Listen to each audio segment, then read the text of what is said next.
नमस्कार, आप देख रहे हैं क्लीन न्यूज एमपी। आपके साथ मैं हूं राशि। वक्त हो चला है मध्य प्रदेश की कुछ बड़ी और खास खबरों का। विश्वविद्यालय में आयोजित होंगी ऑफलाइन परीक्षाएं, जारी सर्कुलर पर यूजीसी का बड़ा बयान। देश में एक तरफ जहां कोरोना की तीसरी लहर में कमी देखी जा रही है, तो वहीं विश्वविद्यालय में ऑफलाइन व ऑनलाइन परीक्षाएं आयोजित करने पर संशय बरकरार बना हुआ है। इसी बीच यूजीसी का एक पब्लिक नोटिस सोशल मीडिया पर तेजी से वायरल हो रहा है। इसमें जारी एक सर्कुलर के मुताबिक विश्वविद्यालय को ऑनलाइन परीक्षा आयोजित करने के निर्देश दिए गए हैं। हालांकि यूजीसी अब इस पर सर्कुलर पर अपना स्पष्टीकरण दे दिया है। दरअसल यूजीसी के द्वारा कहा गया कि सोशल मीडिया पर एक ट्वीट वायरल हो रहा है। पब्लिक नोटिस के बारे में एक खबर है जिसमें यूजीसी के द्वारा विश्वविद्यालय को ऑफलाइन परीक्षा आयोजित करने की मंजूरी दे दी गई है, जबकि यूजीसी ने ऐसा कोई भी पब्लिक नोटिस जारी नहीं किया है। साथ ही यूजीसी ने सभी लोगों से अपील की है कि यूजीसी की वेबसाइट पर विजिट करें और वहीं से सही खबरों को देखें। उम्मीदवारों के लिए बड़ी खबर, ऑनलाइन आवेदन प्रक्रिया शुरू। 6 से 8 मार्च के बीच होगी परीक्षा। कंप्यूटर दक्षता परीक्षा में शामिल होने वाले छात्रों के लिए बड़ी खबर है। दरअसल कंप्यूटर दक्षता प्रमाणीकरण परीक्षा 2022 की घोषणा कर दी गई है। इसके लिए रजिस्ट्रेशन शुरू हो चुका है। उम्मीदवारों को सलाह दी जाती है कि सीपीसीटी एग्जाम में शामिल होने के लिए जल्द ऑनलाइन आवेदन की प्रक्रिया को पूरा करें। मध्य प्रदेश में कंप्यूटर प्रोफिशिएंसी सर्टिफिकेट टेस्ट परीक्षा का आयोजन 4 मार्च से 6 मार्च तक किया जाएगा। इसके लिए नोटिफिकेशन जारी कर दिए गए हैं। आपको बता दें कि मध्य प्रदेश शासन के द्वारा सभी सेवाओं में कंप्यूटर दक्षता परीक्षा को अनिवार्य कर दिया गया है। ऐसे में जो उम्मीदवार कंप्यूटर दक्षता परीक्षा में शामिल होना चाहते हैं वो एमपी ऑनलाइन के माध्यम से ऑनलाइन अप्लाई कर सकते हैं। कंप्यूटर दक्षता प्रमाणीकरण परीक्षा में शामिल होने के लिए कोई उम्र सीमा निर्धारित नहीं की गई है। इसके अलावा 12वीं पास 10वीं के बाद पॉलिटिकल ड्रामा डिप्लोमा करने वाले कोई भी उम्मीदवार सीपीसीटी परीक्षा 2022 में शामिल हो सकते हैं। परीक्षा 4 मार्च से 6 मार्च तक एक शिफ्ट में आयोजित की जाएगी। नहीं रहे महाभारत के भीम, प्रवीण कुमार सोबती का निधन, आर्थिक तंगी से थे परेशान। बॉलीवुड के बाद टीवी जगत से बुरी खबर सामने आई है। बी आर चोपड़ा के पौराणिक फेमस सीरियल महाभारत में भीम की भूमिका निभाने वाले अभिनेता प्रवीण कुमार सोबती का निधन हो गया है। 74 वर्षीय प्रवीण लंबे समय से बीमार चल रहे थे और आर्थिक तंगी से जूझ रहे थे। महाभारत में भीम के किरदार में पंजाब के प्रवीण को लोगों ने खूब पसंद किया था। टीवी के साथ खेल जगत में भी प्रवीण ने परचम लहराया था। एक्टिंग में आने से पहले प्रवीण एक हैमर और डिस्कस थ्रो एथलीट थे और एशियाई खेलों में 2 स्वर्ण और 1 रजत 1 कांस्य जीत चुके थे। इतना ही नहीं, एशियंस और कॉमनवेल्थ गेम्स में मेडल हासिल कर उन्होंने देश का नाम बढ़ाया था। इतना ही नहीं, साल 1967 में उन्होंने अर्जुन अवार्ड से वो सम्मानित हुए थे। उनका जन्म 6 दिसंबर 1947 को पंजाब में हुआ। प्रवीण गोला फेंक और चक्का फेंक यानी कि हैमर डिस्क थ्रो में नंबर 1 खिलाड़ी रह चुके हैं। अमिताभ बच्चन की फिल्म शहंशाह में मुख्तार सिंह का किरदार उन्होंने निभाया था। इसके अलावा करिश्मा कुदरत का युद्ध, जबरदस्त, सिंहासन जैसी फिल्मों में वो काम कर चुके थे। इन पदों पर निकली वैकेंसी 14 फरवरी तक करें अप्लाई, जाने पात्रता और नियम। मध्य प्रदेश में सरकारी नौकरी की राह देख रहे युवाओं के लिए एक नया मौका सामने आया है। दरअसल national law institute university Bhopal के द्वारा नोटिफिकेशन जारी किया गया है। इसमें कई पदों पर भर्ती प्रक्रिया आयोजित की जा रही है। इसके लिए ऑनलाइन आवेदन की तिथि 14 फरवरी रखी गई है। उम्मीदवार 14 फरवरी से पहले इन पदों पर आवेदन की प्रक्रिया पूरी कर सकते हैं। जारी नोटिफिकेशन के मुताबिक असिस्टेंट इंजीनियर के एक पद पर भर्ती प्रक्रिया आयोजित की गई है।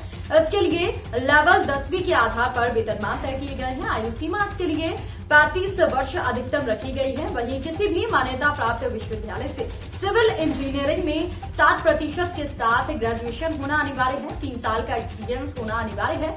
अंग्रेजी और हिंदी के साथ ऑफिस असिस्टेंट के 2 पदों पर भर्ती आयोजित की गई है। इसके लिए वेतनमान लेवल 5 का रखा गया है। इसके लिए अधिकतम उम्र सीमा 35 वर्ष तय की गई है, जबकि किसी भी मान्यता प्राप्त विश्वविद्यालय से स्नातक की डिग्री के साथ एमपी सरकार के द्वारा संचालित सीपीसीटी स्कोर की परीक्षा पास करना अनिवार्य किया गया है। वहीं आवेदकों को हिंदी और अंग्रेजी शॉर्ट हैंड परीक्षा पास करने के साथ ही उनकी स्पीड 100 शब्द प्रति मिनट होने की अनिवार्य है। स्टेनोग्राफर पद के लिए 1 साल के डिप्लोमा कोर्स पास करने के साथ ही मध्य प्रदेश शासन के द्वारा कंप्यूटर एप्लीकेशन परीक्षा उत्तीर्ण करना अनिवार्य है। साथ ही आवेदकों को माइक्रोसॉफ्ट ऑफिस के साथ अन्य एप्लीकेशन का ज्ञान होना आवश्यक है। इसके लिए 1 साल का एक्सपीरियंस मांगा गया है।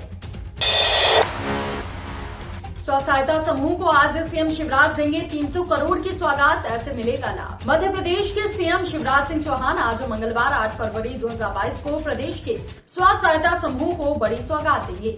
सीएम आज राज्य ग्रामीण आजीविका मिशन में गठित स्व सहायता समूह को 300 करोड़ के बैंक ऋण वितरित करेंगे। ये कार्यक्रम राजधानी भोपाल के कुशाभाऊ ठाकरे हॉल में आयोजित होगा। इसके तहत सीएम जिले के समूह सदस्यों से संवाद करेंगे। पंचायत स्तर के समूह कार्यक्रम में वर्चुअली शामिल होंगे। खास बात यह है कि इसमें पंचायत एवं ग्रामीण विकास मंत्री महेंद्र सिंह सिसोदिया और राज्य मंत्री रामखेलावन पटेल भी उपस्थित होंगे। मध्य प्रदेश में अब तक आजीविका मिशन से 40 लाख से अधिक ग्रामीण निर्धन परिवारों को लगभग 3,50,000 स्व सहायता समूह से जोड़कर 2,762 करोड़ रुपए बैंक ऋण के माध्यम से वित्तीय सहायता प्रदान की गई है। स्व सहायता समूह के बैंक ऋण प्रकरण सॉफ्टवेयर के माध्यम से प्रस्तुत करने के साथ सघन निगरानी व पारदर्शी प्रक्रिया बनाई गई है। बैंकिंग सेवाओं को सुलभ बनाने के लिए मिशन के द्वारा बैंक शाखाओं में बैंक सखियां चिन्हित की गई हैं, जो कि समूह सदस्यों के साथ ग्रामीण क्षेत्रों में बैंक संबंधी कार्यों में सहयोग कर रही हैं।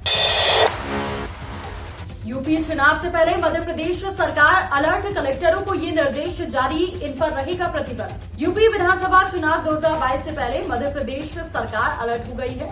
उत्तर प्रदेश राज्य में होने वाले विधानसभा चुनाव में मतदान के समाप्त होने के निर्धारित समय से 48 घंटे पूर्व और मतगणना तिथि को उत्तर प्रदेश राज्य की सीमावर्ती मध्य प्रदेश के क्षेत्रों में महानिषेध के आदेश मध्य प्रदेश वाणिज्यिक कर विभाग के द्वारा जारी किए गए हैं।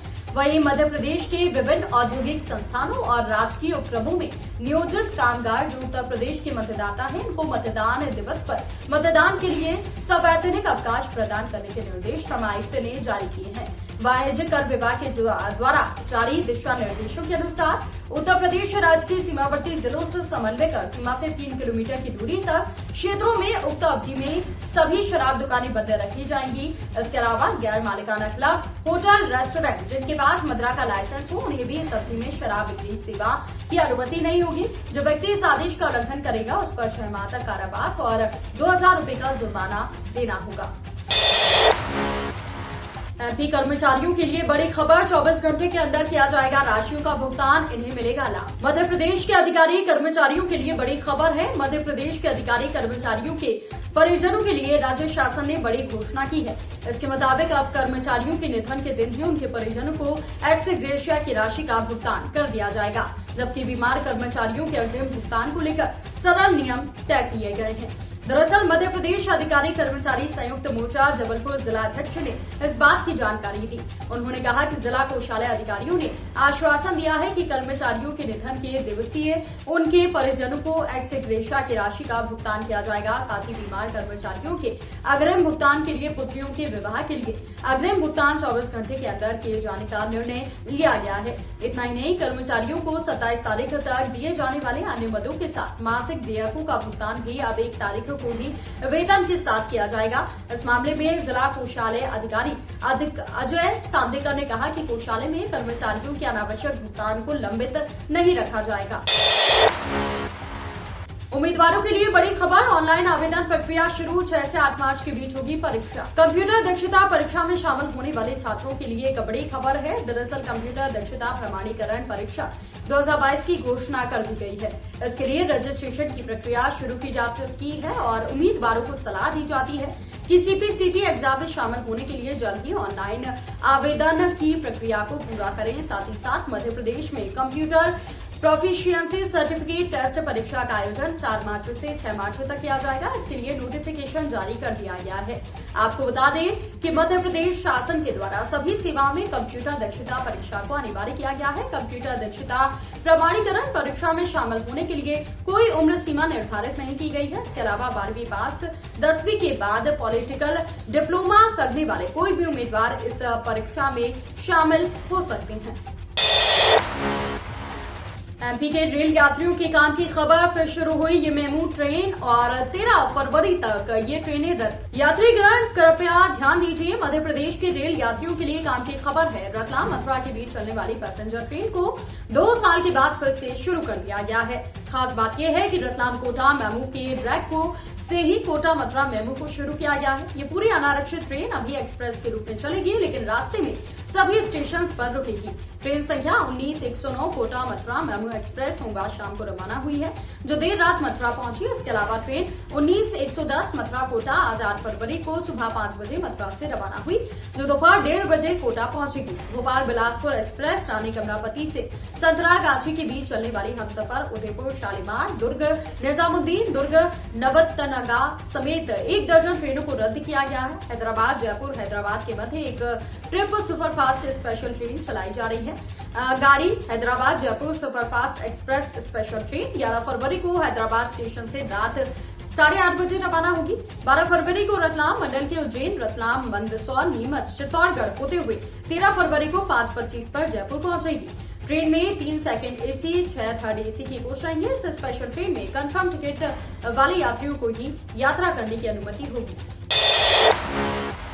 कोरोना के 67,597 नए मरीज मिले। पिछले 24 घंटे में 1,188 ने गंवाई जान। देश में कोरोना का आंकड़ा घटने लगा है, लेकिन मौत का आंकड़ा डरा रहा है। भारत में 24 घंटे में 67,597 नए मामले सामने आए। 1,80,000 से ज्यादा लोग रिकवर हुए। 1,188 लोगों की मौत हुई। कोरोना के केसों की बात करें तो आज का नंबर कल के मुकाबले 19.4% कम है। रिकवरी रेट 96.46 है। जिन राज्यों में कोरोना का प्रकोप जारी है उसमें केरल, महाराष्ट्र, कर्नाटक, तमिलनाडु, मध्य प्रदेश शामिल हैं। आपको बता दें कि नए केसों में 65.33% इन्हीं राज्यों से आए हैं। नए केसों का 33.32% केवल केरल से है। भारत में कोरोना वायरस के 13 लाख से ज्यादा सैंपल टेस्ट किए गए। अब तक 74 करोड़ सैंपल टेस्ट किए जा चुके हैं और 24 घंटे में 55 लाख से ज्यादा लोगों को कोरोना की खुराक लगी है। 170 करोड़ से ज्यादा कोरोना के टीके लगाए जा चुके हैं। हमारे इस बुलेटिन में फिलहाल के लिए इतना ही। मध्य प्रदेश की और भी खबरों की अपडेट्स के लिए आप बने रहिए क्लीन न्यूज एमपी के साथ। नमस्कार।